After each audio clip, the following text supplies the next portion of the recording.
Hello friends, மாதத்தின் முதல் செலவு சேமிப்பாக இருக்கட்டும். நான் உங்கள் Parijathakumar, development officer SBI Tambaram LICல ஒர்க் பண்ணிட்டு இருக்கேன். இன்னைக்கு LICல வந்திருக்கிற முக்கியமான unit linked plan index plus பற்றி தான் பார்க்க போகிறோம். Index plus plan number 873. இந்த பிளானை பற்றி டீட்டெயிலாக இந்த வீடியோவில் பார்க்கலாம். இண்டெக்ஸ் பிளஸ் பேசிக்கலி ஒரு unit linked insurance plan. Unit linked insurance பிளான்லாம் என்ன? ஜென்ரலாக நம்ம இது வரைக்கும் நிறைய கன்வென்ஷனல் பிளான் பார்த்துருக்கோம். அதில் பேசிக் சம் அஷ்யூர்ட்னு ஒன்று இருக்கும். மெச்சூரிட்டி அப்போ அது கூட போனஸையோ இல்லை கேரண்டி எடிஷனையோ நம்ம ஆட் பண்ணி கொடுப்போம். பட் இதில் அந்த மாதிரி இல்லாமல் நீங்கள் என்ன ப்ரீமியம் பே பண்ணுறீங்களோ அந்த அமௌண்ட்டுக்கு இம்மிடியேட்டாக யூனிட்ஸாக வாங்கிடுவோம். யூனிட்ஸாக வாங்கிட்டு அந்த units day by day increase ஆகிறத நீங்கள் வந்து NAVல பார்த்துக்கிட்டே இருக்கலாம். இதை பற்றி டீட்டெயிலாக நம்ம பார்க்குறதுக்கு முன்னாடி ஷேர் மார்க்கெட்டை பற்றி பேசிக்கலாக சில டீட்டெயில்ஸை தெரிஞ்சுக்க வேண்டியது ரொம்பவே முக்கியம். யூனிட்ல யூனிட்ஸோட வேல்யூ இன்க்ரீஸ் ஆகிறது மட்டும் இல்லாமல் இதில் இன்சூரன்ஸ் கவரேஜும் இருக்குது. இதில் இன்சூரன்ஸ் கவரேஜ் 2 டைப்ஸில் நமக்கு கவரேஜ் இருக்குது. இதை வரக்கூடிய ஸ்லைட்ஸில் ஸ்டெப் பை ஸ்டெப்பாக பார்க்கலாம். கஸ்டமர் ப்ரீமியம் பே பண்ண உடனே இமிடியேட்டாக அவருக்கு யூனிட்ஸ் அலாட் பண்ணிடுவோம் இல்லையா? அந்த யூனிட்ஸோட value day by day increase ஆகிட்டும் டிக்ரீஸ் ஆகிட்டே இருக்கும். இதை மானிட்டர் பண்ணுறது தான் நெட் அசெட் வேல்யூ, அதாவது NAV. இந்த NAVயை டெய்லி கூட நம்ம பார்த்துக்கலாம், அதோட வேல்யூஸ் எப்படி மாறுதுங்கிறது. ஸ்டாக் மார்க்கெட்டில் ஜென்ரலாக இன்வெஸ்ட் பண்ணுறவங்களுக்கு இது ஒரு பெரிய விஷயம் இல்லை. கன்வென்ஷனல் மார்க்கெட்டில் இருக்கிறவங்களுக்கு டெய்லி மானிட்டர் பண்ணுறது கொஞ்சம் கஷ்டமாக இருக்கும். பட் ஜென்ரலாக ஸ்டாக் மார்க்கெட்னு எடுத்துட்டோம்னா அதில் நிறைய இன்ஸ்ட்ருமெண்ட் இருக்குது. ஸ்டாக் மார்க்கெட்டில் பார்த்தீங்கன்னா ஷேர்ஸ், டெரிவேட்டிவ்ஸ், ஆப்ஷன்ஸ், கமாடிட்டிஸ், ஃபாரெக்ஸ்னு நிறைய இன்ஸ்ட்ருமெண்ட் இருக்குது. ஒவ்வொரு இன்ஸ்ட்ருமெண்ட்டுக்கும் ட்ரேட் பண்ணுற டைமு, அதுக்கு தேவைப்படுற மார்ஜின், இது எல்லாமே மாறும். இதை ரொம்ப டீட்டெயிலாக நம்ம தெரிஞ்சுக்க வேண்டியதில்லை. பேசிக்காக மார்க்கெட்டில் இதெல்லாம் இருக்குங்கிற விஷயத்தை மட்டும் நீங்கள் தெரிஞ்சுக்கிட்டாலே போதும். ஜென்ரலாக ஸ்டாக் மார்க்கெட்டில் ஷேர்ஸ் வாங்குறோம்னா ஒரு பர்டிகுலர் கம்பெனியோட ஷேர் வாங்குற மாதிரி இருக்கும். ஃபார் எக்ஸாம்பிள் இப்போ கமாடிட்டிஸ் வாங்குறோம்னா க்ரூட் ஆயில், கோல்டு, சில்வர், இந்த மாதிரி விஷயங்களை நம்ம வாங்கி விற்கிறது வந்து கமாடிட்டி மார்க்கெட்டுமோ. இது எல்லாமே வந்து ஃபிசிக்கலாக பையிங் செல்லிங் நடக்க போகிறதே இல்லை, வெர்ச்சுவலாக பையிங் செல்லிங் நடக்கிற ஒரு விஷயம் தான். அதாவது ஷேர் மார்க்கெட்டில் நம்ம ஒரு கம்பெனியோட ஷேரையோ இல்லை கோல்டு, சில்வர் இந்த மாதிரி கமாடிட்டியோ நம்ம வாங்குகிறோம். டிமேட் அக்கௌண்ட் மூலியமாக நம்ம வாங்குகிறோம். வாங்கினதுக்கப்புறம் அதோட வேல்யூ இன்க்ரீஸ் ஆச்சுன்னா நமக்கு ப்ராஃபிட். இல்லை நம்ம வந்து வெர்ச்சுவலாக அதை வாங்காமே விற்கவும் முடியும். ஷேர் மார்க்கெட்டில் நம்ம விற்றுட்டோம் அப்படின்னா மார்க்கெட்டில் வேல்யூ டவுன் ஆச்சுன்னா நமக்கு ப்ராஃபிட் கிடைக்கும். ஸோ நம்ம எங்கே வாங்குகிறோம், எங்கே விற்கணும், இதை தான் முக்கியமாக நம்ம தெரிஞ்சுக்கணும். பட் எந்த ஷேரை எப்போ வாங்கணும், எப்போ விற்கணுங்கிறத நம்ம மார்க்கெட்டை அனலைஸ் பண்ணி தான் நம்ம தெரிஞ்சுக்க முடியும். இதுக்கு நம்ம நிறைய கிரவுண்ட் ஒர்க் பண்ண வேண்டி வரும். அதாவது மார்க்கெட்டில் நியூஸ் பேப்பர் படிக்கணும், வர நியூஸஸை படிக்கணும், எந்த நியூஸ்க்கு மார்க்கெட் எப்படி ரியாக்ட் ஆகும் அப்படிங்கிற விஷயங்கள்லாம் நம்ம தெரிஞ்சுக்கணும். சப்போஸ் மார்க்கெட் வந்து டவுன் ட்ரெண்டில் இருக்குது அப்படின்னா நம்ம ஷேரை சேல்ஸ் பண்ணுறதும், அப்வர்டாக இருக்குன்னா அப்போது பை பண்ணுறதும் ஒரு முக்கியமான ஸ்ட்ராட்டஜி. ஆக்சுவலாக இதில் பார்த்தீங்கன்னா நம்ம மார்க்கெட் வந்து அப் ட்ரெண்டில் இருந்துச்சுன்னா அதை வந்து புல்லிஷ் மார்க்கெட்டுன்னு சொல்லுவோம். இதே டவுன் ட்ரெண்டில் இருந்துச்சுன்னா அதை வந்து பேரிஷ் மார்க்கெட்டுன்னு சொல்கிறோம். மார்க்கெட் எப்போ அப் ட்ரெண்ட் ஆகும், எப்போ டவுன் ட்ரெண்ட் ஆகும், இது கண்டினியூஸாக இருக்குமா இல்லை சடனாக சேஞ்ச் ஆகுமா, இதெல்லாம் தெரிஞ்சுக்கணும்னா நீங்கள் ப்ராப்பராக மார்க்கெட்டை அனலைஸ் பண்ணணும், நிறைய நியூஸை ரெஃபர் பண்ணணும். இதெல்லாம் பேஸ் பண்ணி தான் உங்களால் அனலைஸ் பண்ண முடியும். பட் ரெகுலராக என்னோட ரொட்டீன் ஜாபில் இதெல்லாம் பண்ணுறதுக்கான வாய்ப்பே இல்லையே. நான் எப்படி இதில் இன்வெஸ்ட் பண்ணுறதுன்னா இதுக்காக ஆரம்பித்தது தான் இண்டெக்ஸ் ப்ளஸ். LICயோட இண்டெக்ஸ் ப்ளஸில் நீங்கள் அப் ட்ரெண்டு, டவுன் ட்ரெண்டு இதெல்லாம் அனலைஸ் பண்ண வேண்டிய அவசியமே இல்லை. இதெல்லாம் பார்க்குறதுக்கு எங்களோட ஃபண்ட் மேனேஜர்ஸ் இருக்காங்க. ஃபண்ட் மேனேஜர்ஸோட ஜாப் ரோல் என்னன்னு பார்த்தீங்கன்னா, நீங்கள் இன்வெஸ்ட் பண்ணுற அமௌண்ட்டை ப்ராப்பரான ஷேரில் இன்வெஸ்ட் பண்ணி உங்களுக்கு கரெக்டான ரிட்டர்ன்ஸை வாங்கி கொடுக்குறதா அவங்களோட ஜாப் ரோலு. பட் இந்த எக்ஸ்சேஞ்சில் எங்கே நடக்குது, இந்த ஷேர் மார்க்கெட்டு, இந்த டிரான்சாக்ஷன்லாம் எங்கே நடக்குதுன்னா ஸ்டாக் எக்ஸ்சேஞ்சில். நிறைய ஸ்டாக் எக்ஸ்சேஞ்ச் இருந்தாலும் நல்ல ஃபுல்லி ஆப்ரேஷனில் இருக்கிறது பாம்பே ஸ்டாக் எக்ஸ்சேஞ்சும் நேஷனல் ஸ்டாக் எக்ஸ்சேஞ்சும். இதில் தான் நம்ம ஷேர் மார்க்கெட் டிரான்சாக்ஷன் எல்லாமே நடக்குது. But most of the case எல்லாமே ஆன்லைனில் நடக்கிறதுனால இதுக்கு ஃபிசிக்கலாக ப்ரெசன்ஸ் தேவைப்படாது. ஆன்லைன் டிரான்சாக்ஷன்லேயே ஷேர் ட்ரேடிங் எல்லாமே நடக்கும். பட் மெயினாக இந்த இண்டெக்ஸ் ப்ளஸில் பார்த்தீங்கன்னா நம்ம டீல் பண்ணுற ஸ்டாக்ஸ் வந்து ரொம்ப ஹை வேல்யூ உள்ள ஸ்டாக்ஸ் மட்டும் தான் டீல் பண்ண போகிறோம். டாப் கம்பெனிஸோட ஷேர்ஸில் மட்டும் தான் இன்வெஸ்ட் பண்ணுறோம் இண்டெக்ஸ் ப்ளஸ்ன்னு சொன்னேன் இல்லையா? இதை தெரிஞ்சுக்கணும்னா நம்ம பேசிக்காக மார்க்கெட்டை பற்றி தெரிஞ்சுக்கணும். மார்க்கெட்டை ஒரு 3 கேட்டகரியாக பிரிக்கிறோம். அதாவது large capital, mid capital and small கேபிட்டல்னு. இதை 3 கேட்டகரியாக பிரிச்சிருக்கிறோம். இந்த ஸ்மால் கேபிட்டல்னா என்ன அப்படின்னா, நம்ம லிஸ்ட் ஆஃப் கம்பெனிஸ் இருக்கு இல்லையா? இந்த லிஸ்ட் ஆஃப் கம்பெனிஸில் 250 கம்பெனி கீழே இருக்கிற கம்பெனி எல்லாம் ஸ்மால் கேபிட்டலில் வருது. இதுவே மிட் கேபிட்டல்னு பார்த்தீங்கன்னா 101லேருந்து 250 வரைக்கும் இருக்கிற கம்பெனிஸை வந்து மிட் கேபிட்டல்னு சொல்கிறோம். இதே லார்ஜ் கேபிட்டல் அப்படின்னா ஃபஸ்ட்டு 100 கம்பெனிஸை வந்து லார்ஜ் கேபிட்டல்னு சொல்கிறோம். அதில் பார்த்தீங்கன்னா ஃபஸ்ட்டு 50 வந்து நிஃப்டி 15னும், நெக்ஸ்ட் 50 அதாவது 51லேருந்து 100 வரைக்கும் உள்ள கம்பெனிஸை வந்து நிஃப்டி நெக்ஸ்ட் 15 சொல்றோம். இந்த டாப் 100 ஃபண்ட்ஸ்ல மட்டும் இன்வெஸ்ட் பண்றதா இண்டெக்ஸ் பிளஸ். இந்தியாவில் இருக்கிறதுலேயே பெஸ்ட் 100 கம்பெனிஸ்ல இன்வெஸ்ட் பண்றதுனால இந்த அமௌண்ட் ரொம்பவே சேஃபா இருக்கும், growth-உம் கேரண்டீடா இருக்கும். ஃபார் எக்ஸாம்பிளுக்கு நிஃப்டி 50ல என்னென்ன கம்பெனிஸ் இருக்குங்கிறது ஒரு சின்ன லிஸ்ட், டாப் 10 கம்பெனிஸ் மட்டும் லிஸ்ட் பண்ணி காட்டுறோம். Reliance Industries, Tata Consultancy Service, HDFC bank, Bharti Airtel, ICICI bank, Infosys, State Bank of India, ITC, Hindustan Unilever, இதெல்லாம் ஒன் ஆஃப் த எக்ஸாம்பிள்ஸ். இந்த மாதிரி டாப் கம்பெனிஸ்ல மட்டும் இன்வெஸ்ட் பண்ற ஃபண்ட் தான் இண்டெக்ஸ் ஃபண்ட். அதனால இது ரொம்ப சேஃபாகவும் growth வந்து கேரண்டீடாகவும் இருக்கும். பேசிக்கலா இண்டெக்ஸ் ஃபண்ட்ல 2 டைப் இருக்கு. ஒன்று ஃப்ளெக்ஸி க்ரோத் ஃபண்டுன்னு ஒன்று இருக்கு, ஃப்ளெக்ஸி ஸ்மார்ட் க்ரோத் ஃபண்டுன்னு இருக்கு. இல்லை ஃப்ளெக்ஸி க்ரோத் ஃபண்டில் பார்த்தீங்கன்னா கவர்மெண்ட் செக்யூரிட்டியில் 20% வரைக்கும் இன்வெஸ்ட் பண்ணுவோம். ஷார்ட் டர்ம் மணி மார்க்கெட்டில் அப் டு 40% வரைக்கும் இன்வெஸ்ட் பண்ணுவோம். பேலன்ஸ் இருக்கிற எல்லாத்தையுமே வந்து நிஃப்டி 100ல இன்வெஸ்ட் பண்ணுவோம். இதில் ரிஸ்க் வந்து கொஞ்சம் ஃப்ளக்சுவேஷன் கொஞ்சம் ஜாஸ்தியாகவே இருக்கும். ஸ்மார்ட் க்ரோத் ஃபண்டில் பார்த்தீங்கன்னா 20% வரைக்கும் கவர்மெண்ட் செக்யூரிட்டி, அதே போல் 40% வரைக்கும் ஷார்ட் டர்ம் மணி மார்க்கெட்டு, 40% மேலே இருக்கிறதெல்லாம் நிஃப்டி 50ல இன்வெஸ்ட் பண்ணுவோம். இதுதான் இதை பற்றிய ஒரு சின்ன கிளாரிஃபிகேஷன். இந்த 2 ஃபண்டு தான் இருக்குது. இந்த 2 ஃபண்டுமே growth வந்து ரொம்பவே நல்லா இருக்கும். ஜென்ரலாக யூலிப்ல இன்வெஸ்ட் பண்ணும்போது சில சார்ஜஸ்லாம் அப்ளை ஆகும். அதாவது ஃபர்ஸ்ட் 5 இயர்ஸ்க்கு எந்த அட்மினிஸ்ட்ரேஷன் சார்ஜும் இருக்காது. 6th இயர்லேருந்து மினிமம் சார்ஜஸ் அப்ளை ஆகும். அதே போல் ஃபண்ட் மேனேஜ்மெண்ட் சார்ஜ் பார்த்தீங்கன்னா 1.35% வந்து ஃபண்ட் மேனேஜ்மெண்ட் சார்ஜ் அப்ளை ஆகும். அதே போல் ப்ரீமியம் அலோகேஷன் சார்ஜ் ஃபர்ஸ்ட் இயரில் 8%, செகண்ட் இயர்லேருந்து 5th இயர் வரைக்கும் 5.5%, 5th இயர்லேருந்து 4% நம்ம வந்து ப்ரீமியம் அலோகேஷன் சார்ஜ் அப்ளை ஆகும். மார்டாலிட்டி சார்ஜ் பார்த்து ஏஜ் பொறுத்து அப்பப்போ மாறும். ஒவ்வொரு ஏஜுக்கும் மார்டாலிட்டி சார்ஜ் வேரி ஆகும். இந்த மாதிரி யூலிப்புக்கு அப்ளை ஆகிற சார்ஜஸ்லாம் நீங்கள் கிளியராக தெரிஞ்சுக்கணுங்கிற அவசியம்லாம் கிடையாது. பட் பேசிக்கலாக இந்த மாதிரி சார்ஜஸ் இருக்குங்கிற விஷயத்த நம்ம தெரிஞ்சுக்க வேண்டியது ரொம்ப மேண்டேட்ரி இல்லையா? அதுக்காக தான் இதெல்லாம் சொல்கிறேன். பட் ஒரு இன்வெஸ்ட்மெண்ட் மட்டும் பண்ணால் போதும், அதை ப்ராப்பராக இன்வெஸ்ட் பண்ணுற ஒர்க்கை ஃபண்ட் மேனேஜர்ஸ் பார்த்துக்கிறதுனால இன்வெஸ்ட்மெண்ட்டை கலெக்ட் பண்ணால் மட்டும் போதும். எவ்வளோ இன்வெஸ்ட்மெண்ட்டுக்கு எவ்வளோ ரிட்டர்ன்ஸ் வருது அப்படிங்கிறத நீங்கள் கால்குலேட் பண்ணி சொல்ல தெரிஞ்சால் போதும். அதனால ஒரு கன்வென்ஷனல் பிளான் விற்கிற மாதிரியே யூலிப் எப்படி சேல்ஸ் பண்ணுறதுங்கிறத இப்போ பார்க்கலாம். இண்டெக்ஸ் ப்ளஸ் பிளானை எந்த ஏஜ்லேருந்து எந்த ஏஜ் வரைக்கும் கொடுக்கலாம் அப்படின்னா 90 டேஸ் சைல்ட்லேருந்து 60 வயசு ஆனவங்க வரைக்கும் இது கொடுக்கலாம். இதில் 2 ஆப்ஷன் இருக்குது. ஆப்ஷன் 1ல் என்ன ப்ரீமியம் பே பண்ணுறாங்களோ அதில் 10 times ஆஃப் ஆனுவல் ப்ரீமியம் வந்து சம் அஷ்யூர்ட், அதாவது ரிஸ்க் கவரேஜ். ஆப்ஷன் 2ல் என்ன ப்ரீமியம் பே பண்ணுறாங்களோ அதை விட 7 times வந்து சம் அஷ்யூர்டாக இருக்கும், அதாவது ரிஸ்க் கவரேஜ் 7 times கிடைக்கும். இந்த மாதிரி 2 ஆப்ஷன் இருக்குது. இந்த 2 ஆப்ஷன்லையும் எந்தெந்த ஏஜுக்கு எடுக்கலாங்கிறத பார்க்கலாம். ஆப்ஷன் 1ல் ஏஜ் பார்த்தீங்கன்னா 90 டேஸ்லேருந்து 50 வயசு வரைக்கும் தான் கொடுக்க முடியும். இதுவே ஆப்ஷன் 2 எடுத்துட்டிங்கன்னா 90 டேஸ் சைல்ட்லேருந்து 60 வயசு வரைக்கும் கொடுக்கலாம். ஆப்ஷன் 2ங்கிறது 7 times கவரேஜுங்கிறதுனால 60 வயசு வரைக்கும் கொடுக்கலாம். இதே ஆப்ஷன் 1 வந்து 10 times கவரேஜுங்கிறதுனால 50 வயசு வரைக்கும் தான் கொடுக்க முடியும். அதை மைண்டில் வச்சுக்கோங்க. ஜென்ரலாக நம்ம கன்வென்ஷனல் பிளானில் என்ன பண்ணுவோம், சம் அஷ்யூர்டுக்கு தகுந்த மாதிரி ப்ரீமியம் கால்குலேட் பண்ணுவோம். இந்த பிளானில் அப்படி கிடையாது. ப்ரீமியத்துக்கு தகுந்த மாதிரி சம் அஷ்யூர்ட் கால்குலேட் பண்ணுவோம். ப்ரீமியம் என்ன பே பண்ணுறோமோ அதில் ஆப்ஷன் 1ல் 10 times கவரேஜ், ஆப்ஷன் 2ல் 7 times கவரேஜ். பட் மினிமம் ப்ரீமியத்தை எப்படி டிசைட் பண்ணுறது அப்படின்னா, மினிமம் ப்ரீமியம் பார்த்தீங்கன்னா மந்த்லி கட்டுற மாதிரி இருந்தால் மினிமம் ப்ரீமியம் 2500 rupees கட்டலாம். இதுவே குவார்டர்லினா 7500, ஆஃப் இயர்லினா 15000, இயர்லினா மினிமம் ப்ரீமியம் வந்து 30000 இருக்கணும். இதுக்கு கம்மியாக இண்டெக்ஸ் ப்ளஸ் பாலிசி எடுக்க முடியாது. நெக்ஸ்ட் பாலிசியோட டேர்ம்.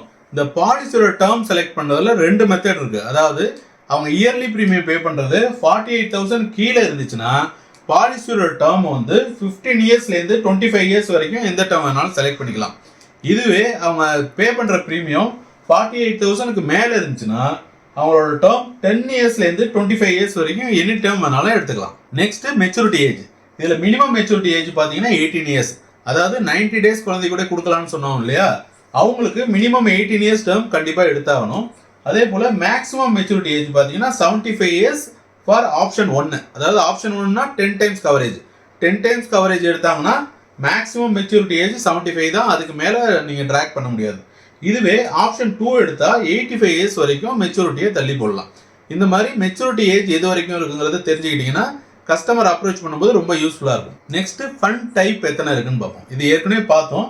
2 types ஆஃப் ஃபண்ட் இருக்குது. அதாவது ஃப்ளெக்ஸி க்ரோத் ஃபண்டு, அதாவது நிஃப்டி 100ல இன்வெஸ்ட் பண்ணுறது flexi growth fund. Flexi smart growth ஃபண்டுங்கிறது நிஃப்டி 50ல இன்வெஸ்ட் பண்ணுறது. இது 2 ஃபண்டுமே அவைலபிளாக இருக்குது. 2மே growth ரொம்ப சூப்பராக இருக்கும். இப்போ இந்த பிளானை ஒரு எக்ஸாம்பிளோட பார்க்கலாம். ஃபார் எக்ஸாம்பிள் 30 இயர்ஸ் எடுத்துக்கலாம். 30 இயர்ஸ் எடுத்துக்கிட்டு பாலிசியோட டேர்ம் 25 இயர்ஸ். பாலிசியோட டேர்ம் 25 இயர்ஸ் எடுத்துக்கலாம். Basic sum assured 10 times of annual premium. இதில் ஏற்கனவே சொன்னது போல சம் அஷ்யூர்ட் கிடையாது, எவ்வளோ ப்ரீமியம் கட்டுறோமோ அதை விட 10 டைம்ஸ் வந்து கவரேஜ் இருக்கும் ஆப்ஷன் 1ல். So fund type flexi growth fund எடுத்துக்கலாம். இப்போது மந்த்லி ஒரு 10,000 ரேஞ்சில் கட்டுறாருன்னு வச்சுக்கலாம். இயர்லின்னா அவர் வந்து 1,20,000 கட்டணும், மந்த்லினா 10,000, குவார்டர்லினா 30,000, ஆஃப் இயர்லினா 60,000 இந்த மாதிரி கட்டாருன்னு வச்சுக்கலாம்.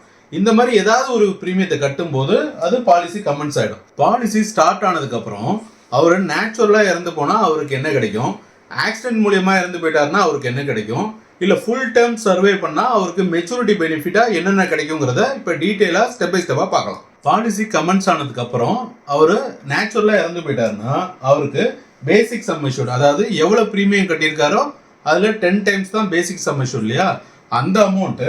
அப்படி இல்லைன்னா 105% ஆஃப் ப்ரீமியம் பெய்டு, அதாவது டோட்டல் டேர்மில் அவர் எவ்வளோ ப்ரீமியம் பே பண்ணியிருக்காரோ அதை விட 105%.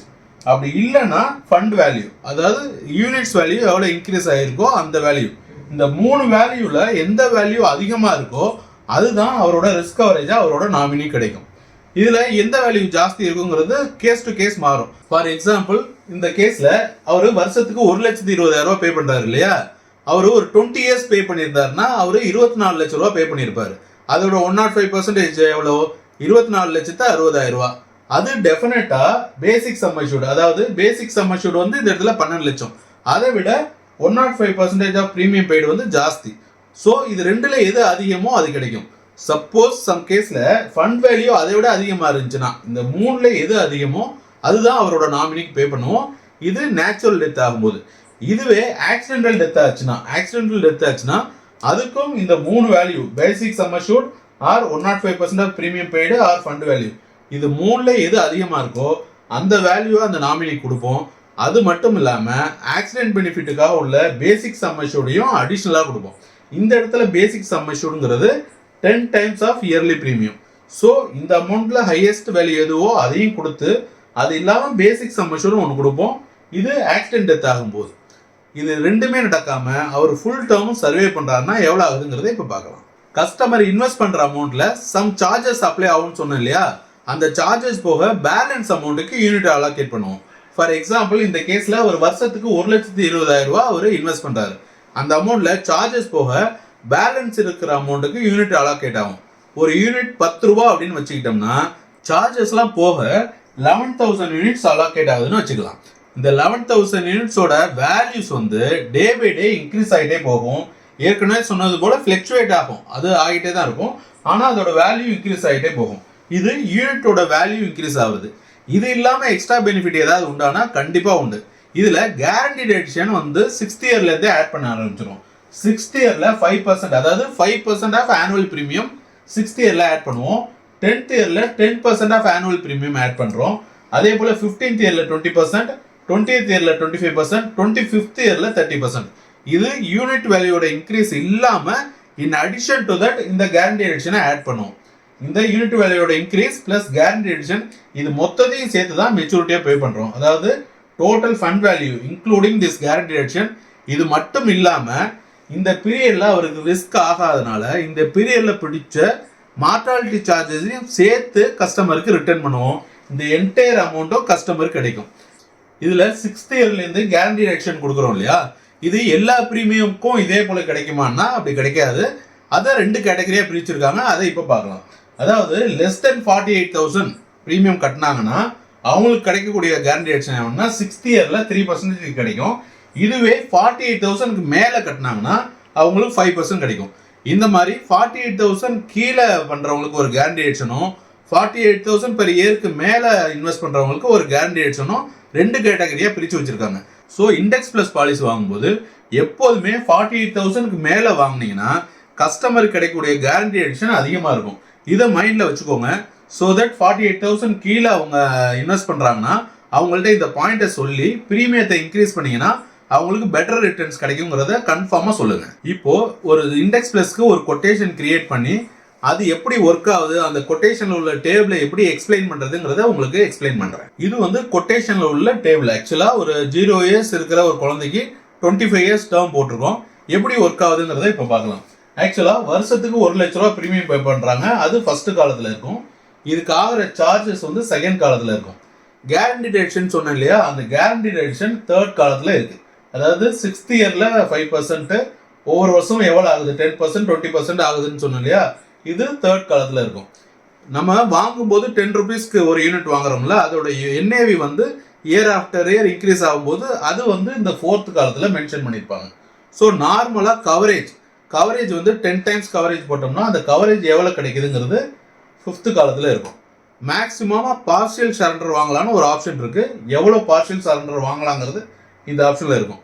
லாஸ்ட் காலம் பார்த்தீங்கன்னா கேஷ் வேல்யூன்னு கொடுத்துருக்காங்க இல்லையா, இதுதான் நம்மளோட யூனிட். சப்போஸ் பாலிசி சரண்டர் பண்ணுறோம்னா நமக்கு எவ்வளோ கிடைக்கும் அப்படிங்கிற வேல்யூ லாஸ்ட் காலத்தில் இருக்கும். ஃபர்ஸ்ட் 5 years வந்து லாக்இன் பீரியடுங்கிறதுனால லாக்இன் போட்டிருக்கு. 6th இயர்லேருந்து எப்போ வேணும்னாலும் அவங்க ஃபண்டை அவங்க சரண்டர் பண்ணி எடுத்துக்கலாம். அதில் சரண்டர் வேல்யூலாம் இருக்காது. எக்ஸாக்டாக இதில் என்ன அமௌண்ட் இருக்கோ அந்த அமௌண்ட்டை அவங்க எக்ஸாக்டாக எடுத்துக்கலாம். இதில் பார்ஷியல் சரண்டரும் இருக்குன்னு சொன்னோம் இல்லையா, பார்ஷியல் சரண்டர்னா இந்த காலத்தில் இருக்கிற அமௌண்ட் எப்போ வேணாலும் பார்ஷியலாக விட்ரா பண்ணிக்கலாம். இல்லை ஃபுல் டேர்ம் அவர் கட்டுறாரு அப்படின்னா 25 yearsல அவர் எவ்வளோ கட்டியிருப்பாரு, 25 lakhs கட்டியிருப்பாரு. இந்த 25 lakhs கட்டினதுக்கு அவரோட ரிட்டர்ன்ஸ் பார்த்தீங்கன்னா எண்ட் ஆஃப் 25th இயரில் மோர் தென் 1 crore வந்து அவருக்கு ரிட்டர்ன்ஸ் கிடைக்கும். இது வந்து இப்போ உள்ள ரேட்டுக்கு நான் போட்டிருக்கேன். இதை விட கம்மியாகிறதுக்கும் வாய்ப்பு இருக்குது, அதிகமாக இருக்கிறதுக்கும் வாய்ப்பு இருக்குது.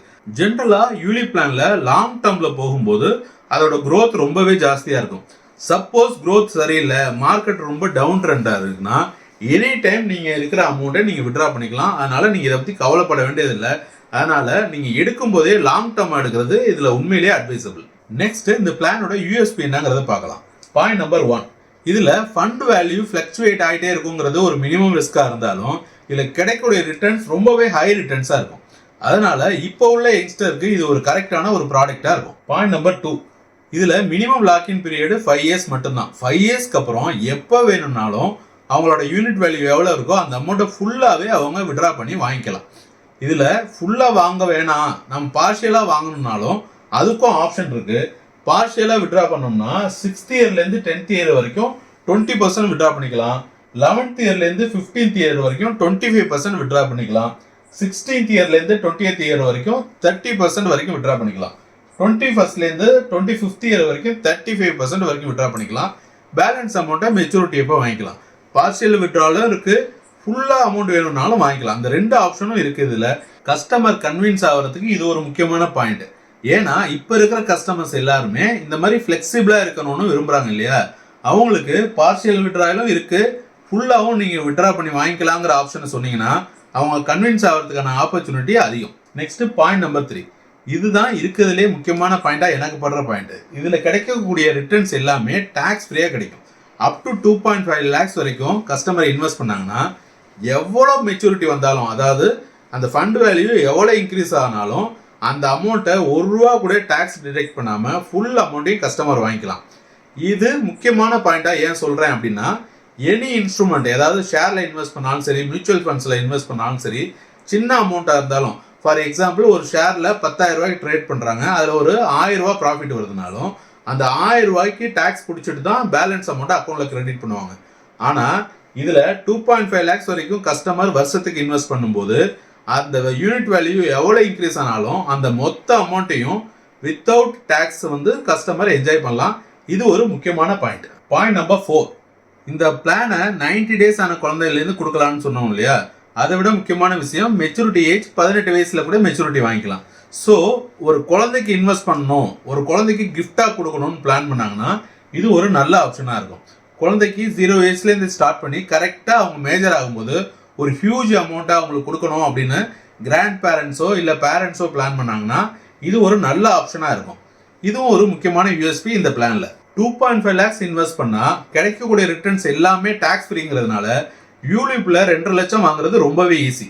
ஒரு கஸ்டமர்கிட்ட 2.5 லட்சம்னு ஒரு 16 கஸ்டமர்கிட்ட வாங்கினீங்கன்னா டோட்டல் ப்ரீமியம் வேல்யூன்னு பார்த்தீங்கன்னா 40 lakhs.